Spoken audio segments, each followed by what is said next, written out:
Hook opening scene. The world had grown silent, too silent. News channels hummed with fear as alliances shifted in the Middle East, and ancient lands once spoken of in scripture began to stir again. On a cold morning in Jerusalem, a seasoned archaeologist named Eli Ben-David unearthed a tablet buried beneath centuries of dust, its markings unmistakably ancient Aramaic. What it said would ignite a storm across nations.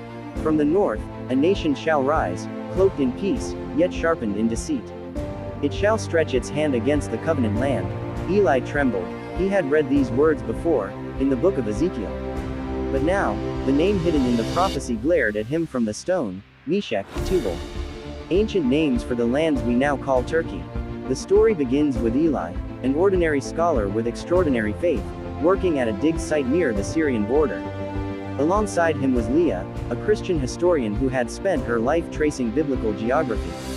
The two had often debated scripture and history, but what they found that day changed both of their lives. The ancient artifact didn't just predict a war, it described a revival of empire. The words painted an image of a nation rising from within the ruins of ancient empires, uniting under one vision, power disguised as peace. Leah whispered, "Eli, if this is true, this means the prophecy is unfolding right now." He nodded, heart heavy. Then the world is walking straight into the pages of Ezekiel 38. Meanwhile, in Ankara, a charismatic leader named Kemal Ersin rose to power. The people adored him. He promised strength, pride, and unity for the Turkish nation. But behind his charm, whispers of ancient ambition filled the air. Ersin's speeches echoed with words like revival, empire, and destiny. He spoke not just to Turkey, but to nations surrounding it, weaving together alliances that mirrored the old Ottoman reach: Syria, Libya, Iran, and others who shared resentment toward Israel. In his private meetings, Ersin's advisors spoke of restoring the caliphate, but to the world, it was framed as economic and political cooperation. The mask of peace hid the iron teeth of prophecy. Back in Jerusalem, Eli and Leah began presenting their findings to the Israeli government. But they were dismissed as conspiracy theorists. "Turkey is an ally," the minister said coldly. "Don't stir panic with ancient myths." Frustrated but not defeated, they turned to the world of online prophecy researchers, sharing their discovery with pastors, historians, and theologians across the world. Soon, Eli's words reached millions. He warned, "The Bible is not a book of myths, it's a mirror. Look closely, and you'll see the reflection of today's world." But with every broadcast, Eli received threats. His email was hacked. Leah was followed through the streets. The more they spoke, the louder the opposition grew. Months later, the world awoke to breaking news. Turkey had formed a defense pact with Russia and Iran. The alliance sent shockwaves through NATO and the Middle East. For the first time, global analysts began using terms like Ezekiel coalition. Then, a sudden event shook the world: a coordinated missile strike on Israel's northern border. Within hours, chaos engulfed the region.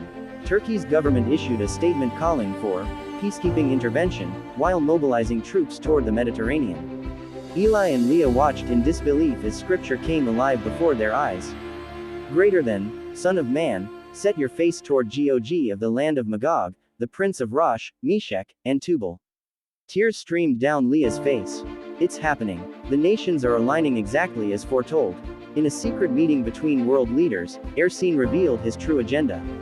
"We will bring the world to its knees, not through war, but through control. Control of energy, trade, and faith." His eyes gleamed. "When they beg for peace, we will offer the world our hand. That's when we will rise." But what Ersin didn't know was that one of his inner circle members, Yusuf, a believer secretly guided by faith, had begun leaking his plans. Yusuf sent encrypted documents to Eli, exposing Turkey's secret operations and their role in destabilizing the Middle East. Eli knew the world wouldn't believe him unless he could show proof. Together with Leah and Yusuf, they smuggled evidence through digital networks, risking their lives to reveal the truth. One evening, as bombs echoed in the distance, Eli stood atop the Mount of Olives, looking toward Jerusalem. "This city has seen every empire rise and fall," he said softly. "Yet prophecy stands. It is the heartbeat of God's promise." Leah looked up at the crimson sky. "Do you think there's hope left?" He smiled faintly. "There always is. Because prophecy doesn't end with destruction, it ends with redemption." As the camera pulls back, the narrator's voice deepens.